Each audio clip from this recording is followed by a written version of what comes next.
Just mute it. Okay. All right. Well, welcome back to the Heads and Tails podcast. Today, I'm excited to have on Ben Lofrumento, who's a former basketball and tennis player. He's also a current college student at the University of Maryland. He's a YouTuber. He's a mindset expert. And I came across Ben's story through my friend George Muha with More Sussex Sports, who has also a great platform. And I just happened to come across it on like a Facebook Live, and I just started listening because I saw Ben's road to recovery. I'm like, oh, this is probably like injury related, and might be something that's up my alley. And I was honestly like blown away at what a 19-year-old kid was kind of talking about and was able to comprehend about his injury and internalizing it, and making something great out of something that was probably pretty traumatic to him at the time. So we're going to dive into that story today and kind of some healthy outlets that he found after his sports career his basketball career was over, prematurely ended, that I found to be super impressive and interesting. And with that, let's get started. So Ben, welcome, my brother. Oh, I'm excited. Thank you for having me. I'm really, that intro is awesome. I'm ready to get it right into it. Let's go. Cool. So let's what I was alluding to before of a healthy outlet that Ben had found was he started writing music. And Ben's only 19 right now, right? Yes, that is true. So I mean, you're close to the youngest, if not the youngest, guest I've had on the podcast to date. So it's interesting to me because like things that you figured out at 17, 18, 19 are things that took me till I was 26 to figure out in terms of this like transformation of life after sports. So you got into music writing. So let's talk about the injury that led to that first. So take us through that knee injury. All right. So I just want to set the scene a little bit before the injury because it does play like a big part into everything. Okay. I actually didn't even mention this on my first podcast with George, but I'll get into it because I think it's interesting. Going into my freshman year of high school, or after my freshman year, I was the MVP of my freshman team. I was the leading scorer, and I was looking at varsity time going into my sophomore year of high school. Basketball was a really big outlet for me at that point, especially. It was just something that I put myself towards. It gave me that sense of progression, yada, yada. But then basically my sophomore year, I just burned out. Like I've just played basketball so much. I kind of lost the fun of it. So I told my coach at that point, like I wasn't ready to play. So I said, Coach, listen, like I can't do this right now. I'm going to come back when that fire comes back, because basketball and sports are supposed to be fun. And I understand that there's difficulty with it, but if I'm dreading going to practice, then that's not right.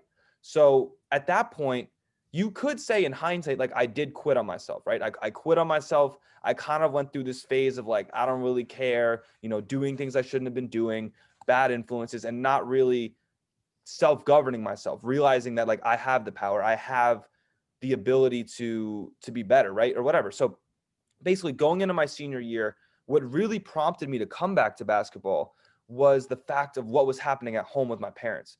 So my parents, their relationship wasn't, always great. And they just kept arguing more. Basically, long story short, my home was like very toxic. So in the summer, when my parents decided to like get a divorce, and it just, my household became very toxic, right? Because like they're going to court and they're worried about what they're doing. And here I am now realizing like, man, like I got to get back on myself because my parents aren't watching over me. I realized that these 2 years that like I haven't really cared, like that's not satisfying. And it made me, having that, like it was a little voice, and you might be able to relate, in my head kind of nudged me like, you shouldn't be doing this. You should really be lifting weights. You should be doing something that is high energy, that has a lot of purpose. So then finally I just gave in. I'm like, all right, I got to get back to the team. So I get back to the team. I'm lifting weights, and I wasn't lifting weights before this. I was still playing basketball, for fun, but I wasn't taking it like as seriously. I was lifting weights. I was with the team again. I was every single day, summer workouts. Like people are going to concerts, I'm working. My parents are doing this, I'm working. And it was just this level of commitment and level of self-govern. I was self-governing myself. So that obviously felt very good. And speaking to outlets before getting into the music, that was my outlet, because obviously there's emotional trauma and it's traumatic and whatever, psychological, and anger and resentment and my lack of peace that I'm experiencing. So I had to put that somewhere, and it was going negative or it was going positive. So I'm like, all right, I'm going to go play basketball. Fast forward to the fall, my senior year, I'm getting up at 5 a.m. shooting basketballs. Like I'm taking it seriously. We're working out every day. we have trainers at school, all that. And I'm feeling good because now I have this sense of progression. I have this sense of, I'm really putting work into myself. I'm cultivating a sense of self-respect. And going into the season, I'm feeling good because in my head, it's like, wow, this summer and fall, they weren't the reward. The reward is the season. The reward is me seeing myself on a big head. The reward is like all that. But one day in weight room, I do a squat or something, and my knee just goes. Something goes, and I'm like, okay, like that's not good. I something is clearly wrong. So I'm at tryouts now. I just got an MRI, and my mom texts me 15, and I remember this clear as day. I'm never gonna honestly, I probably will never forget it. But I'm at tryouts, 15 minutes left in tryouts. My mom texts me, Ben, your MRI just came back. You tore your meniscus. You're out for the season. So for me, that wasn't really about, it was all the work and what the season meant to me. Like it wasn't just a regular standard basketball season. It was like all this 6 months was me learning to respect myself again. Right. So like that nailed me. It totally nailed me. And like I have a hole in my room, in my wall, because I was home, I was crying, I was everything, because it wasn't about playing basketball. It was about what like all of that had meant to me. It was the reward was essentially like I had gone through and endured tough times, and now I'm reaping a fruit. The And then comeback, kind we of. right. Um, and we can get into more about the music, but I will say it took a couple days after surgery for me to realize, and everything snapped in, like that wasn't the reward. Was the self-respect. The reward was the process of me realizing that I'm capable, more capable than what I think. Like that was the reward. And then, as we're going to get into, like I applied that to making music. Awesome. So in George's podcast, you said a quote. It was like, one's ability to adjust and having a capacity Mm, to adapt is important. I forget the yes. exact quote, but it was something Yeah. along those lines. So Yes. can you take us through how you adapted from that knee injury and kind of transition that into the music, and what like sparked the, hey, you know what? Right. I think I want to start, writing some songs and start recording. So it was always something that I've wanted to do. It was something like I mean, especially because my age, like we love rap music, we love being creative and all that.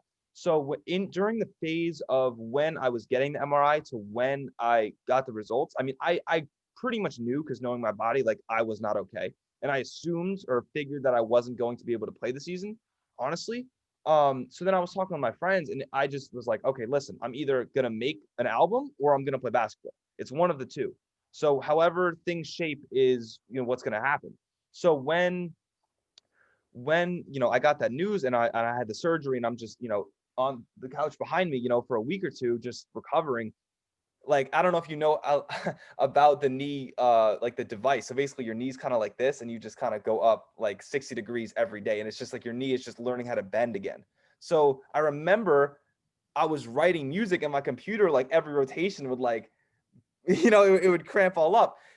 So I was literally just letting my resentment and negativity out through the music. It was really a therapeutic way of like just processing. And it made me, and we've talked about this before, like it made me feel so much more satisfied, because it still feels like I'm making progress. And regardless of whether like it wasn't about making money off the music. It was about, like I said, like the feeling of like that I'm doing something, and making myself better in some sort of capacity. Yeah, can you talk more about that progress piece? Like you felt like you were making progress, like although it wasn't towards basketball or a sport, you felt like you were making progress. Like, can you just Right. dive in a little bit more to Well, that feeling? right. So I think going back to the summer, like with my parents divorcing, and I wasn't healed at that point, because it was like spiteful. It was like, you guys are going to do this, so I'm going to go play basketball. It wasn't because I loved myself. It was yes, that emotion is powerful, and that emotion like motivated me, but in the end that emotion is self-destructive, if that makes sense. So I consider the progress, even now that I'm talking to you, two ways. One, like, okay, I'm making music, I'm learning new skills, I'm learning how to, use recording software, I'm learning how to write music, I'm learning how to critique myself, and I'm learning how to, what sounds good, what doesn't, what I like, because I put out 12 songs, but I probably wrote 15. And it was like that self-criticism of just having a standard. But more so, what the music allowed me to do was it allowed me to heal and make peace with things. So I was writing the music, and by the end of it, I felt so much more of like a peaceful state because of it. No, that's great. And just from listening to you talk right there, I got two things that came to mind. The first one is distraction, and the other one is progress. Mm, And when I think about my own, transformational life after sports, and I always call it transformation. I never used to until I interviewed this one guest, Vince Ruiz. He called it a transformation. And when I thought about it, I'm like, oh crap, like transition, you're just kind of like going through the motions, like letting whatever waves smack you around and like whatever life throws at you. right, Versus transformation, it takes action, it takes initiative, you need to do something to get yourself to transform. It doesn't just happen from sitting around. right. So that's what, to me, every transformation needs to probably start off as a distraction from like your feelings that you're having, those Right. immediate, like I'm pissed, I'm upset, I'm this, I'm that. You need that spark to be like a distraction at first, but then love the progress that comes with it. Mhm. And because I think from being an athlete, that's part of the fun. Like It it's is. not just like playing the game, it's like getting better. Yes. And I think that's what athletes miss the most when their sport's taken from them, is that ability to see progress on a daily basis. So what's cool to see about your songwriting is like, it seems like you had an interest in it even before Right. the basketball Yeah. season, Mhm. but you dove into it afterwards because you had the time and the resources to do it, and it served as a distraction. And the progress that you made gave you enough of a fire to want to keep going and to Right. produce something that was pretty incredible. And the song that you sent to me, I listened to it probably 10 times just trying to dissect like the different quotes that you had in there, but it's called Talk to Him. And it really resonated with me. And my first question was like, well, who is he talking to? And in my head, like, I think I know who you're talking to. Who am I talking to? My interpretation is you're talking to your thoughts. Mm. What was your Actually, intention when you were writing it? because it wasn't. Yeah, I mean, I didn't think about it like that. It was kind of just like a catchy chorus, and it meant something to me when I said it. I think, yeah, I do. I think it's like the negative thoughts, the thoughts of like you can't do this, and talking Exactly. to them with like the because all right, That's what I before heard. yeah, before we get into the song, like And we'll link this up in the yeah, show yeah, notes so everyone can take a listen to please, the full please do. clip. Yeah. Don't get it twisted. Like I was working out twice a day. Like I was literally my mindset changed. It was when I got that surgery, it was all right. So if you think of like a beach, right? Like cold waves crashing, I wasn't scared of the waves. Like I just dove in head first. Like I was like, you know what? Who would be doing pull-ups right now with a torn meniscus? Who would be wearing a weighted vest? Who would be working out every day? Like in my mindset just shifted where I was going into that. So like my negative thoughts, it was like F you, like I'm not that. Like look at what I'm doing. And even though my body is broken right now, and that's the line we're gonna get to, um, use my mind to make a weapon, turned it to my armory. Like that's what it's that hardening, right? It's like when you're working out, you get calluses on your hand. So it's like, why couldn't I callus over the limitations that I'm perceiving? Okay. Yeah, I love that. And when you were just talking about that line before, you talking about like diving into, a cold wave. From my experience, when I hear you say that, I hear of like diving into the unknown. Basketball was known. You kind of knew what was going to happen, what coach was going to have you do at practice, what the game was kind of be like. But, getting a torn meniscus, you never experienced that. No. So that's the unknown. And I think that what, not even just athletes, but a lot of people, they're afraid to dive into the unknown. Mm, The problem is when you like, that's where the magic life. happens, That's essentially. life. Exactly. Like, Kevin, think about it for you, right? Like, you were probably way less scared to start your podcast and more excited because of what you've been through, because you had a reference point of like, I thought it was this, and then I went through it and I realized that I'm better than that. So now in other capacities of your life, you are now better equipped, and like you have like a map. It's like there are different situations, but at the end of the day, the formula is the same. Like there's adversity, you go through it, you test what you think about yourself, and then you get better. And that's kind of what you've gone through as well. Well, I mean, I think your line explains it perfect. You know, like I use the pain to make my mind a weapon, turned it into my armory. And if you take it in terms of like my context, like what you just said, I got hurt, struggled for years, took the initiative to dive into the unknown, which was podcasting. And you're right, it has, because I took that step, I've gained a different additional skills that I Right. never would have had if I never tried it. Um, so I just think like that example and your own example of doing the music is a good example for athletes listening to this, being like, hey, don't be afraid to try that new thing that could serve as a distraction, and then you get addicted to the progress, and then it becomes like, Right. your new outlet. Yeah, that's Mm-hmm. awesome, man. Mm-hmm. um so I guess before we drive too far away from my initial quote that I was talking about, which was, who are you Passive talking to? adapt. Mm-hmm. Oh, um talk to. Sorry. Yeah. yeah, who you're talking to. When I was listening to it, I'm like, oh, he's like talking to his negative thoughts. That's all. But you're saying initially that wasn't what you were thinking, or? Um, I mean, talk to him. I don't know. Songwriting is weird because you start with the line and it could be the first line of like the verse, it could be the chorus. So I don't know. Talk to him came and I just ran with it. And I really feel like the verses are really where my what I was feeling comes through. Okay, cool. All right, so next one. I had a torn meniscus, made me compromise the mission, Yes. made me livid and malicious. So Yes. talk to me about that and what feelings were going through your head when you wrote that line down. Right. Made me live it in malicious. Yeah, because at that point, if you, like I said, if you think about all of the, and by the way, I'm not a victim. I'm not a victim. I don't believe that I'm a Oh, victim. Yeah, trust me, anyone listening to you would definitely not think yeah, that. that You is wouldn't be on not this podcast if I thought that.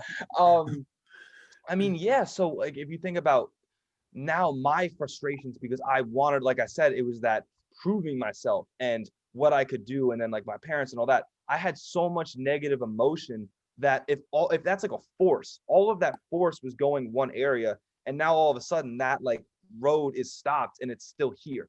So now think about all that negativity that's circulating in me and my psyche and my thoughts. So it made me livid and malicious because before that switch flipped of like this is an opportunity to test yourself, and it was, and I wasn't like a, and I do feel like people who go through surgeries are in a victim phase for like a little bit. I think that's just kind of It's just normal. natural. Yeah. I think it just happens. So when I was in that victim phase, it's kind of just like, man, like I just feel I feel like I was robbed. And I said this on the other podcast. All athletes look at it, if you're like fundamentally like a pessimistic, negative minded person, you look at it as something was taken away. But in hindsight, it's like you and I have a gear that normal people don't. It's like when things get hard, you have like a reference of experiences. I've been through that. I have something to prove that I am strong. I can take that. So it's like you have, and we both of us do have like a certain perspective. So I stopped looking at it for what I lost and for what I gained. No, and I think we both take for granted like how easily you adopted that mindset.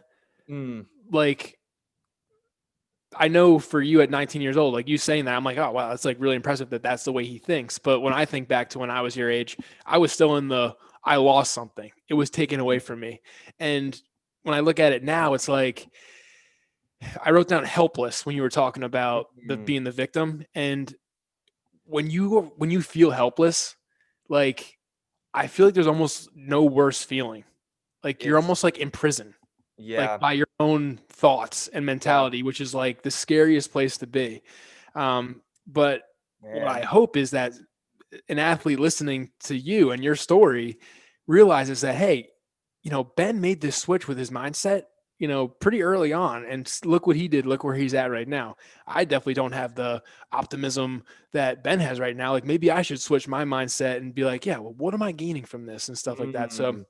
no, I think Okay. that's First off, that was an excellent thought that you just talked about, like this in like you're free externally, but internally you're trapped. And I think that a lot of people deal with that, whether it's athletes or not. Like it's how much how much like or how many negative thoughts do we impose on ourselves that shackle us? And besides, like I'm just talking about the mindset now, but the mindset was a product of the work. it was, okay, I'm looking myself in the mirror with a brace on my knee and I'm still doing pull-ups. Therefore, this is my mindset. So I think just like a quick suggestion to anyone who feels imprisoned by any sort of like capacity of their belief systems, it's your action and your mindset. One, as soon as one changes, the other's going to change. You start working out, you start treating yourself like someone worth respecting, you're going to start respecting yourself. Like, it's just kind of, so it's like, how many times can you impose positive habits and positive actions before you look at yourself as a positive person? No, I agree, man. I like that. All right, let's talk about another line. We got had to make a pivot, had to change my thoughts, too optimistic. Kind of what we're talking about right now. Right. Yeah. I mean, it's just an adjustment when you realize that, being negative only hurts you. And I think like people who are negative think that, I don't know, you think that other people are feeling your pain, but there's a quote from Buddha. I'm not as into like Hinduism or anything, but I read a lot. So like, I know, you will not be hurt for your anger. You will be hurt by your anger. So it's just kind of making amends and making peace. Like, there's no healthy amount of resentment. That's not a thing. Right. But I think, taking action like writing a song like this Right. helps to get you away from that helplessness. Like you Yes. immediately become helpless as soon as you start taking a step into the unknown and trying something new that maybe you didn't know Hmm. before, I think. All right. So another line I thought was cool was I use charisma and sorcery to make that Mm. harmony. What's that one? Hmm. See, that one kind of just sounded cool. See, that's actually one of the verse before that. There's one I wish I remembered it. When I was in the rain and learned to develop acceptance, it taught me everything. Looking into my reflection, I'll be damned if I know my flaws and won't correct them. That one is my favorite, actually. Okay. But we could talk about, No, go for it. yeah, Talk about that one. yeah. Okay, so when I was in the rain, I learned to develop acceptance, because, and then there's another line that goes off that it took me to lose luxuries to make discoveries. It's a certain sense of like, you have everything around you in comfort, and you can kind of go into distractions. You don't have to go within. You don't have to look at like the questions that you really should be facing. So when you lose that and everything's taken away and all you're left with is yourself, you make discoveries. Like, you go in and you find, you pull something out. Um, what was the next line? Mirror and reflection. I forget. See, I wrote this forever ago. But yeah, Well, it's like I said, it's just that capacity to self-reflect. And I don't think a lot of people have that, or think that they have the strength, like, to look in the mirror and say, I got to improve. Like, looking at your body and saying, you know what, I'm not moving the right way, or looking at how you approach things. I'm not studying hard enough. I'm not doing this. I'm not giving 100%. So right. when you look at yourself, and that takes a certain amount of accountability, vulnerability, courage. But like, when you do that, like I said, it's that newfound self-respect. And then the last one is know my flaws. I'll be damned if I know my flaws and won't correct them. It's like, when something's on your radar, you got to address it. Like, I will not go to the grave knowing that this is something that I should have addressed and didn't, because that is the worst feeling. That's helplessness. That's what you're saying. Yeah. And kind of what even just listening to you kind of dissect the song a little bit more. And I actually wrote down next to that the quote that sparked that little part of the conversation was, I use charisma and sorcery to make that harmony. When I What did when you I think? was listening to it, because Yeah. here's my thing. My context is like the only context I have is the brief phone call we had together and watching you on George's podcast. Right. So what I got from that is the how. And that what I mean by that is how you show up and how you carry yourself.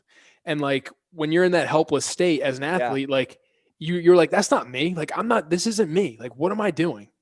And if you if you're a helpless athlete, like you're probably sitting on the bench because you're not gonna be an effective like competitor being helpless ever. Right. So Right. any athlete that gets hurt, if you find yourself getting in like a helpless position, being like, have that trigger to be like, yo, this isn't me. Like, what am I doing here? And, maybe take that step to do something else to get to, knock yourself out of it. Mm. But no, I thought that Thought that was great, man. Well, And maybe the charisma and like you're saying the how it's that mindset like turning to optimistic. It's the perspective of like I'm not going to physical therapy mad or resentful. I'm going like, you know, I'm going in here to not only make myself better, but like, you know, make sure I'm saying hello to everyone, making sure that I'm asking about their days. It's just like just the how of everything, like breeding more compassion and more just, you know, because not only with my drive, but like making sure I'm making the world a better place. And that's something that I'm big on now. It's really yeah, big on now. Yeah. one of my previous guests, his name is Bill Anthes. He's a former Green Beret, and I got this how concept from him. He's helped me tremendously with my mentality throughout this whole kind of experience and transformation to life after sports. And I think that's what I was getting at when I was talking about the how is like my experience with my interactions with you and watching your YouTubes, like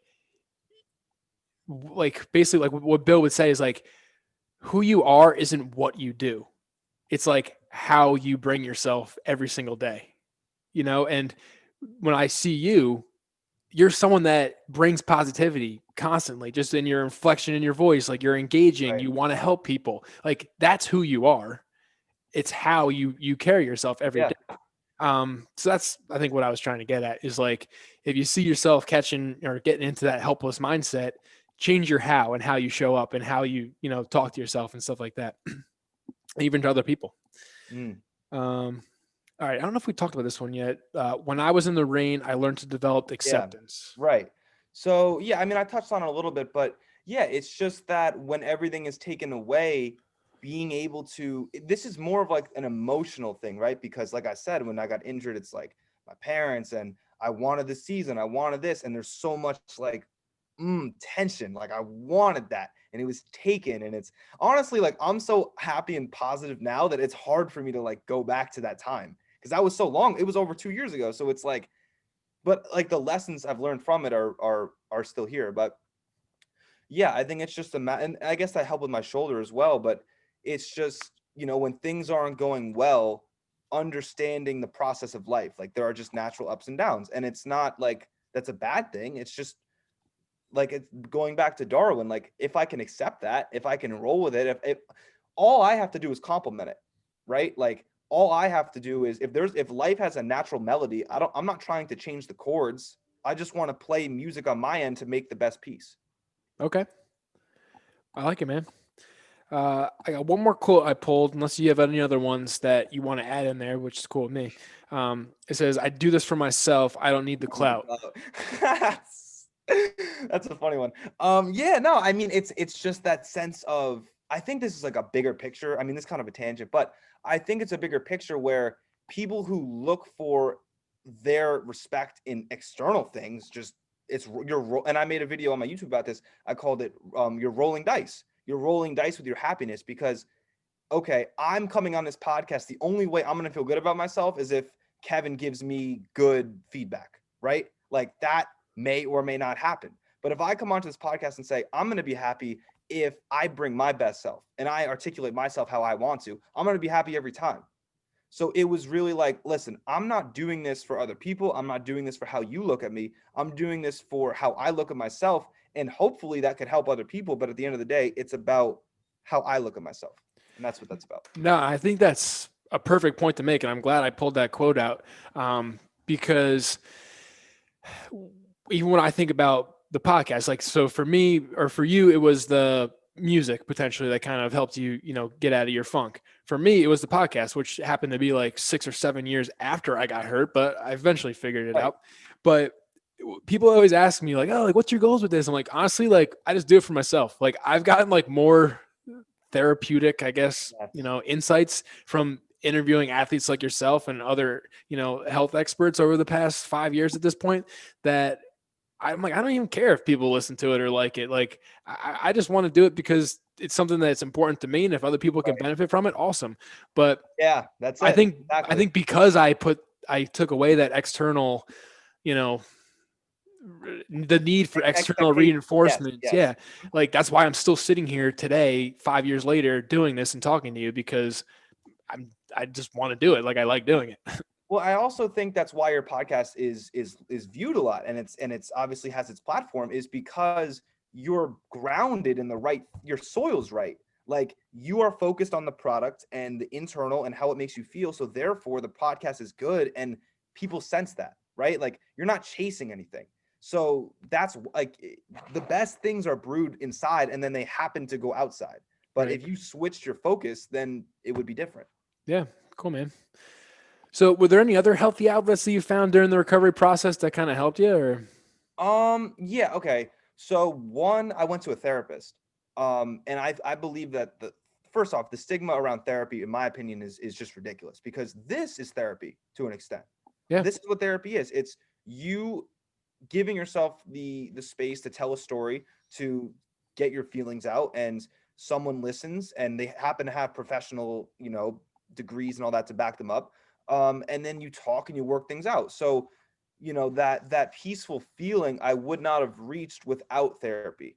And I also, meditate and journal and just I'm very self-reflective and I just give myself that time. So those were tools for sure. Awesome. Yeah, I've never really gotten into the meditation thing. I've tried a Mm. couple of times. I just like, I don't know, for whatever reason, it's not for me. I feel like I have other forms of meditation potentially. So what does Like, that include? I love riding my bike, my road Mm, bike. that's a good one. Although it's like you're exerting yourself and you have to be like alert to some degree. It's not like you're just like alone with your thoughts. You like kind of are alone with your thoughts. Right. I feel like I do like my best thinking or my most deepest thinking like when I'm just riding my bike by myself for 50 miles. Like Yeah. Well, I think I've experienced something similar. Like, I do this thing on the elliptical. I call it soul diving, where it's okay. like, yeah, I call it soul diving. So it's like, all right, I am not getting off this elliptical until I have to. And I put a towel on the timer and I just see how long I can go. And I'm just trying to manage like the psychological of, because at some point, it's a couple minutes, I'm going to feel great. Oh, I'm fired up. Oh, I want to get off. Right. So it's just managing that mental talk. But the reason I bring it up is because at some point you hit this like state of bliss where your body is kind of just on autopilot and you're in this very like relaxed, calm, and you're not focused on anything. You're just like, and you probably hit that with your bike. Then that's why I brought it up. Yeah, no, it's a great point. That was very Bill Anthes between the ears esque. Mhm. Shout out to him and what he's up to. You should check it out too. You'd be interested in his work. Cool. He's the guy that I was talking about with the how. I'll link. I'll send Yeah, some links. please I'll link do. it up in the podcast too. Yeah. You had mentioned on our phone call that you started selling sweatshirts too in high school. What you're wearing now? Yeah, I figured I'd throw it on. All right, Yeah, cool. So yeah, so yeah, tell me about that and that initiative, and if that had any help sure. So in my your transformation. my rap name, I don't know if it's backwards, but it says Auto BRL. So Ben Ryan Lofermento, that's my name. And auto is short for automatic. It's kind of just like I thought I rap very like technically, so I figured that would be kind of a cool name. But besides that, yeah. So this is kind of a funny thing. So I wanted to make a hoodie. Like, I just kind of wanted to. It was just something that interested me. So I make the first batch, or I show people screenshots of what they would look like, right? And I'm trying to get interest. I'm like, do you guys want some? Da da da.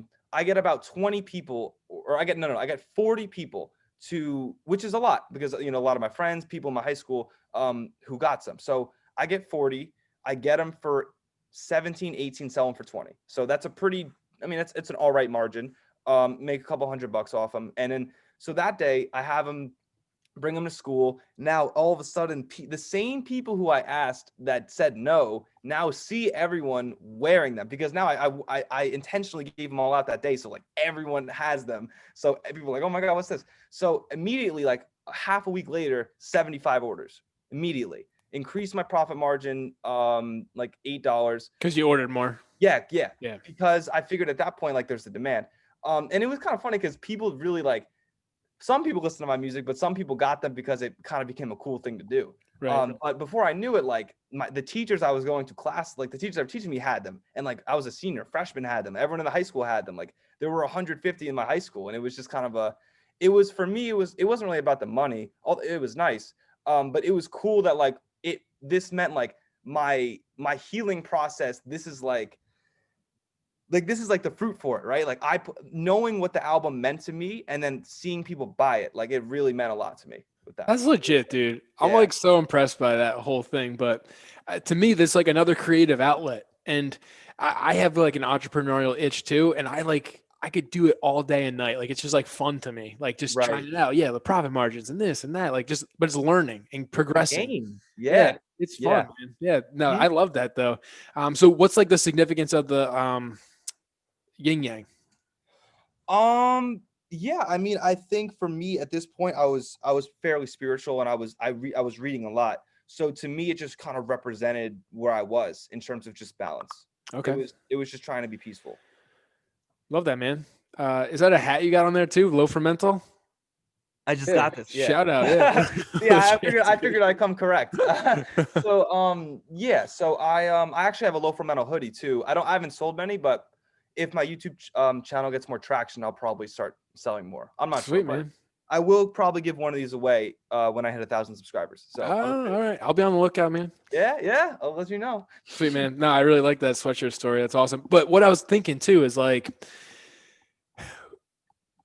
you said, well yeah, you like, you finished your album, right? And a couple people bought the sweatshirt, but going back to the how, and like, I didn't know you when you were in high school, but I know you kind of now. And I could just see like people wanted to be a part of your how, like how the energy that you bring is like probably why people wanted to be a part of it.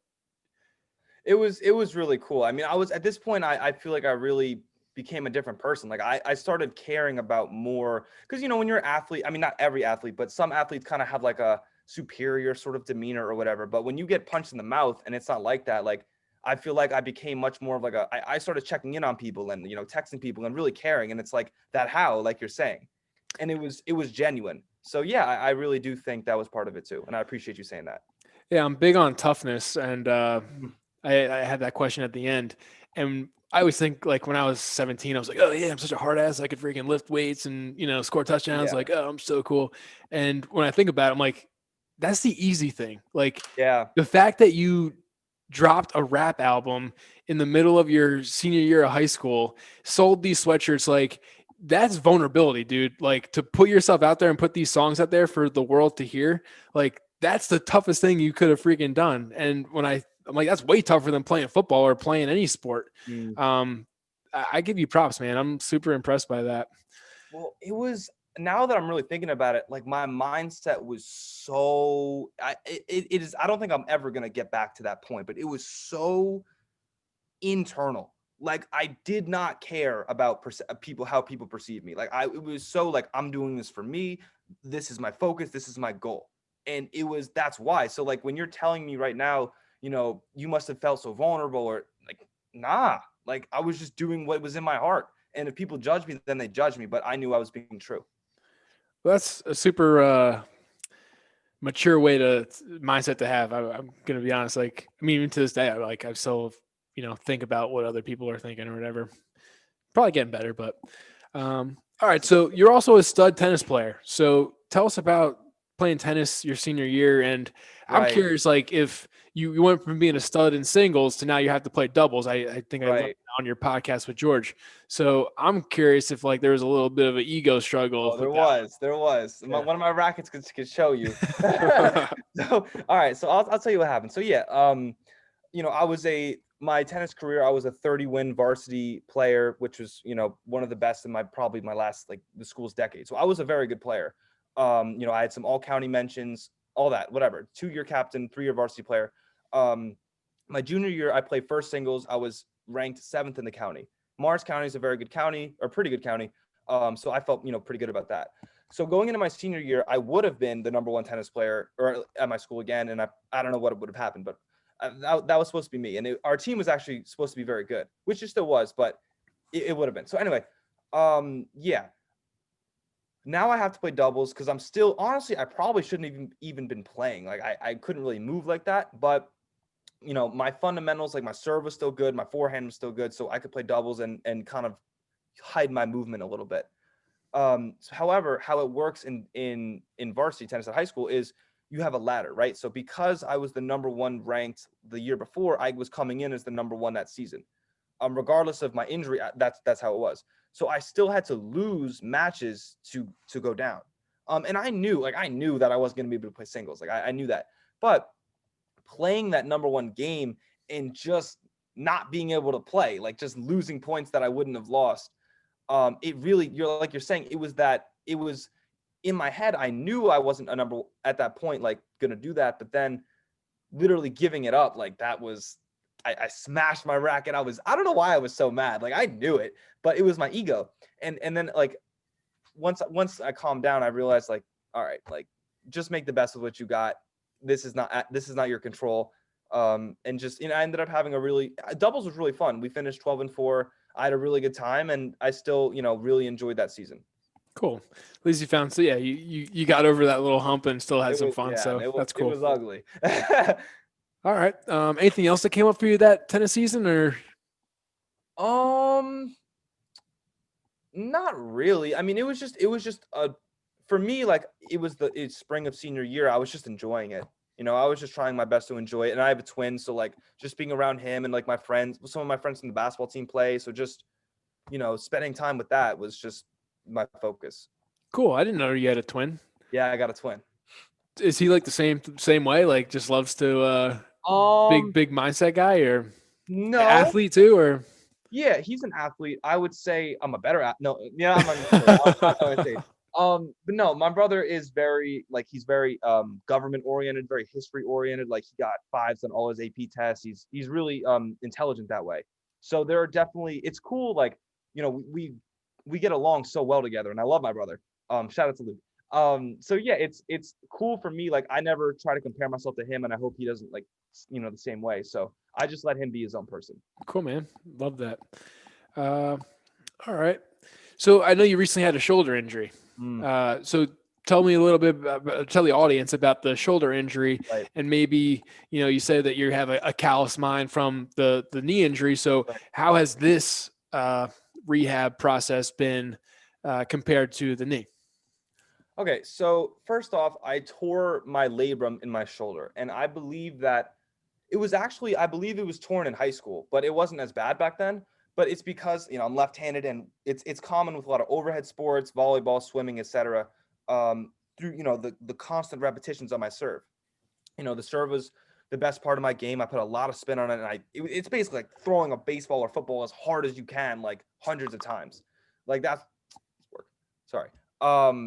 That's just what happens. So when I had the torn labrum and I was going through the surgery, I just noticed how different I felt, like in like the medical clothes and like on the bed waiting for surgery. Like I felt like so much more confident. Like this is easy. It's just a time thing. It's gonna take 6 to 8 months. 6 months is next week actually. For it to heal. But I know that like I am like having the knee experience, I'm like, what can a shoulder do to me? Like, I already know that I can take this. And that's kind of what I was saying to you before. It's like when you have and this is a quote I said on the other podcast, how can my branches ascend to heaven if I'm not rooted in hell? So when you take yourself down there, you know that you're so much more capable. So when you have something that's less, when you compare it to what you've already done, you already realize the strength that you have. Yeah, perspective's a powerful thing, man, for sure. You just got to have the, I guess, look internally enough to realize that, all right, this is a low point, but it's going to give me perspective, and it'll be that much easier going forward. Right. It'll never be this bad. Right. Cool, man. So now you're big into YouTubing, and I know you're like super consistent with it, which I know from the podcast perspective is like hard to maintain the consistency and put content out constantly. So tell us a little bit more about, I guess, how Low Fermental came about, what the name obviously, and what your goal is with that, and maybe how it's helped you in this transformation or this piece of your transformation. Yeah. Okay. Thank you. All right. So, first off, when I went through my first knee surgery, I was really into reading, like I've said a couple times. So I made an Instagram account called Low Fro Reads.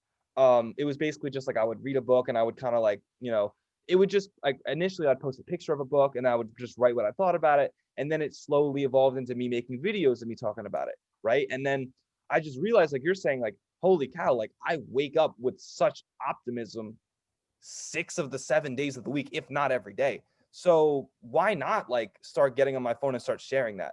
So on my Instagram, like if I wake up, I'm like, and if I'm feeling, you know what, like this is an awesome day to get better, like come on guys, like let's do it, or whatever, like whatever my message is for the day, I'm vulnerable enough and true enough to myself to post it.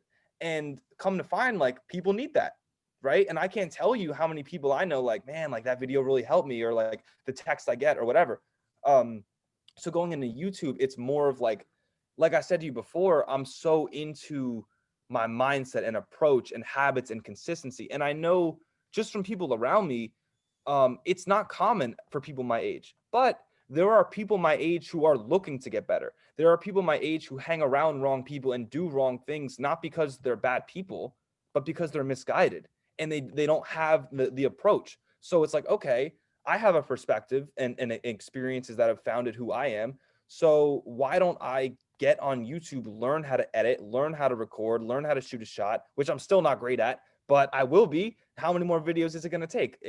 It'll happen at some point, right? So for me, it's just kind of like, I know intrinsically that my content is good. I know it's from my heart, and I know, as corny as it sounds, and I know that people want and need to hear it. So I'm just, like I'm saying, just balancing that internal, making sure, like, I want my channel to grow, and I'm sure you want your podcast to grow, but it's really just making sure that, like, I make every piece of content I put out, it's what I believe in. I'm not just putting out a BS video. I would rather not post than post a bad one. So, and it's cool now because, like, I get messages, like, I got a message from a dude in Italy. He's like, dude, like, I watched your video. It changed my life. Like, I thank you. Or like a message from the Netherlands or South Africa or Germany. And it's like, dude, like I don't even know who I'm touching with this video. I don't even know who this is going to impact. I don't know the positive change that this can have. So damn it, I'm gonna post it. I'm gonna leave myself vulnerable, and I'm going to speak my truth. And I know, because we're all human, it's gonna hit someone and it's gonna help them. So that's what you and I are in it for. That's it. Yeah, I love it. And it's that thirst for progress too. I think that's what I hear in your Yeah, voice too. And it's fun. Like progress it's is fun. fun, even if it's just like a little, incremental, piece that you're getting a little better at. But that's awesome. So, all right. So as we kind of wind down the conversation here, where can people find you online? Right. Okay. So my Instagram and my YouTube channel are both Lofro Mental. That's LOFRO Mental. I bet you guys know how to spell that. Both of them. So yeah, if you guys would like to see my content or check it out, I'd really appreciate it. So, as especially my YouTube, I post 6 to 7 times a week. I'm trying to post every day. And I try to do things that are out of the box, that are unique content that, like, for example, like, I made a video of me, like, raking leaves, or like me, and turning it into a lesson, just what I see. I'm just trying to give my perception to the world. And if you resonate with it, awesome. If you don't, more power to you, whatever it is. Love it, man. I'll definitely link those up for everyone, and I'll shout you out on my social channels. Appreciate it. This is how I end all my interviews. It's with the last question of what's your definition of toughness? All right. My definition of toughness is, regardless of what's going on, keeping your focus. And I talk a lot on my channel about the path, right? So I think a lot of people, with COVID or whatever, like, it's easy to play the victim. It's easy to blame external factors for why you can't do something. But at the end of the, oh, I don't have a gym. That's your excuse. You can do push-ups, you can do pull-ups, whatever. Like, toughness is finding a way. Like, that is toughness to me. It is, regardless of what's happening, it might not be what you want, but it's what you need. Like, it's like, okay, I might not be able to work out right now. My shoulder's out. 6 weeks rest. I can walk. I can stretch. I can read. I can check in. Like, just toughness in a definition is, regardless of what it is, maintaining progress and going forward, and just keeping that mindset. That's what it is. 19 years old, folks. Yeah. No, that was awesome, Ben. And I really appreciate you coming on, sharing your story and your insight. And I think, I honestly can't even remember the last time I had like an interview where like I was as not engaged. I always try to be engaged, but I mean like back and forth, like we were just talking, like, and before Right. I knew it, we were talking for like Right. an hour, so I had fun doing it. I hope you did too. And I did. Yeah, for sure. yeah, appreciate your time, man. Thank you, Kevin. I appreciate it. Thanks.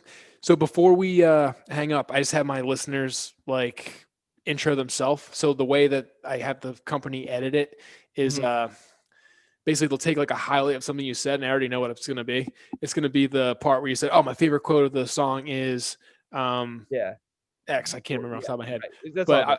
it'll be like that, and then it'll be like it'll be a shot of you. What we record right now is being like, this is Ben Lofermento, whatever you want your title to be, like Okay. founder of Lofermental or YouTuber, mindset expert, whatever, and then finish by saying, and you're listening to the Heads and Tails podcast. Okay. We can go whenever. You could take multiple takes. It's on you, brother. Okay. My name is Ben Lofermento, aka Lofermental. I am a YouTuber, mindset expert, and a student at the University of Maryland, and you are listening to the Heads and Tails podcast. It's pretty perfect to me, man. There you go. One shot. Sweet. This was fun. I really appreciate